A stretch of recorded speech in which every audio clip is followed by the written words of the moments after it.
হাদিসের উপর। কারণটা কি? কারণ হলো যে কোরআন এবং হাদিস ছাড়া বাকি যা আছে এই সব পরিবর্তনশীল। সবকিছু কি পরিবর্তনশীল। বৈজ্ঞানিক বিশ্লেষণ এক এক সময় এক এক রকম বিশ্লেষণ দেয় বিজ্ঞানীরা। বিজ্ঞানীরা এক সময় বলতো, তাদের থিওরি ছিল হলিওসেন্ট্রিক থিওরি। তারা বলতো সূর্য আপন জায়গায় স্থির, দুনিয়া ঘুরে সূর্যের চারপাশে। এরপরে এক সময় বৈজ্ঞানিকদের সেই বক্তব্য পরিবর্তন হয়ে আসলো নতুন থিওরি, জিওসেন্ট্রিক থিওরি। বলে যে না, দুনিয়া তার আপন জায়গায় স্থির, সূর্য দুনিয়ার চারদিকে ঘুরে। কিছুদিন যাওয়ার পরে বৈজ্ঞানিকদের সেই জিওসেন্ট্রিক থিওরিও বাতিল হয়ে গেল। এখন তারা বলে যে পৃথিবীও ঘুরে, সূর্য ঘুরে, চন্দ্র ঘুরে, সবই ঘুরে। শেষ পর্যন্ত তাদের বক্তব্য আবার কবে এটাও পরিবর্তন হয়ে যায় বলা যায় না। এক সময় এরকম একটার পরে একটা বিজ্ঞানের বক্তব্য পরিবর্তন হয়েছে। কথা বলেন ঠিক না বেঠিক? এখন বিজ্ঞানের কথার উপর যদি ইসলাম নির্ভরশীল হতো, তাহলে ইসলামের কথাও যুগে যুগে পরিবর্তন হতো। ইসলাম যুক্তির উপরেও নির্ভর করে না, কারণ যুক্তিরও এরকম কোন ঠিক ঠিকানা নাই। যুক্তি সব দিকেই চলে। যুক্তি কি করে? সব দিকেই চলে। সব কথার মধ্যেই যুক্তি আছে। আমি গল্প বলে আসলাম যে এক বেটা গাধা নিয়ে চলছে, বাজারে বিক্রি করবে। এখন সেই বেটা গাধার পিঠে সওয়ার হয়েছে, সঙ্গে তার একটা ছোট ছেলে পিছনে পিছনে হাইটা যেতেছে। কিছু দূর যাওয়ার পর একদল মানুষের সঙ্গে দেখা। তারা বলে যে দেখো লোকটা কত বড় পাষণ্ড, ছোট পোলারে হাঁটায় নেয়, বুড়া বেটা গাধায় সওয়ার হয়ে যায়। লোকটা চিন্তা করলো কথার মধ্যে কি আছে? যুক্তি আছে। এই জন্য সে নিজে নেমে ছোট পোলারে গাধার পেটে সওয়ার করে দিছে।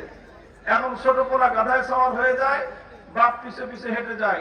কিছু দূর যাওয়ার পর 2 নম্বর গ্রুপের সঙ্গে দেখা। ওরা বলে দেখো ছেলেটা কত বড় বেয়াদবের বেয়াদব, বাপে হেঁটে যায়, পোলা গাধায় সওয়ার হয়ে যায়। লোকটা চিন্তা করলো যে কথার মধ্যে কি আছে? যুক্তি আছে। এখন বাপ বেটা দুইজন গাধার পিঠে সওয়ার হলো। কিছু দূর আগানোর পর 3 নম্বর গ্রুপের সঙ্গে দেখা। ওরা বলে দেখো বাপ বেটা কত বড় পাষণ্ডের পাষণ্ড, ছোট্ট একটা গাধা, এর পিছে পিঠে বাপ বেটা দুইজন সওয়ার হয়ে বসছে। লোকটা বললো যে কথার মধ্যে যুক্তি আছে। এখন বাপ বেটা দুজন নামছে, বাপ বেটা দুজন হেঁটে যায়, গাধাও হেঁটে যায়। 4 নম্বর গ্রুপের সঙ্গে দেখা। তারা বলে যে দেখ 3টা গাধা হেঁটে যায়। আসল গাধা একটা আছে, লগে বাপ বেটা 2 গাধা। বাপ বেটা 2 গাধা হলো কেমনে? তোমাদের সাথে একটা বাহন আছে, তো বাহন যেহেতু আছে, হয় তুমি আরোহণ করো, না হয় তোমার পোলারে আরোহণ করাও। বাহন থাকতে যে হাইটা যায় বেটা গাধা ছাড়া আর কি। এখন লোকটা চিন্তা করে যে করবো কি? আমি একা আরোহণ করলাম, হইলাম নির্দয় বাপ।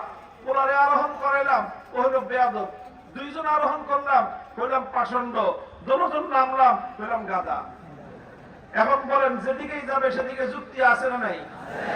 এই যুক্তির কারণে লোকটা বিরক্ত হয়ে শেষ পর্যন্ত গাধারে দিছে ছেড়ে, গাধা নাচতে নাচতে চলে গেছে জঙ্গলে। খালি হাতে বাড়িতে ফিরছে। বাজারে বিক্রি করে, গাধা বিক্রি করে টাকা নিয়ে আসার কথা। বেগম সাহেবা বাড়িতে অপেক্ষা করতেছে যে 10,000 12,000 টাকা নিয়ে আসবে গাধা বিক্রি করে। জিজ্ঞাসা করছে গাধা বিক্রি করছো কয় টাকায়? কয় গাধা তো বেশি নেই। তো কি করছো? কয় যুক্তির পাল্লায় পড়ে মাথা খারাপ হয়ে গেছে, গাধা ছেড়ে দিছি। এখন মহিলা এমন খেপা খেপছে, বলছে যে তাড়াতাড়ি যাও, গাধা খুঁজে তালাশ করে এনে বিক্রি করে টাকা নিয়ে আসবা। এর আগে যদি বাড়িতে আসছো, ঝাঁটার বাড়ি একটাও মাটিতে পড়বে না। ঝাঁটা ছিলেন আপনারা?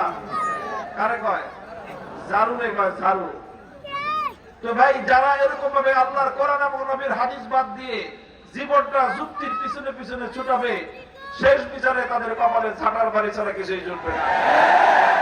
এই জন্য ইসলাম বলে যুক্তির পিছনে ছুটো না, দার্শনিক বিশ্লেষণের পিছনে ছুটো না, বৈজ্ঞানিক বিশ্লেষণের পিছনে যেও না। তুমি যদি তোমার জীবনকে কোন একটা মজবুত ভিত্তির উপর দাঁড় করাতে চাও, তুমি যদি তোমার জীবনের চিন্তা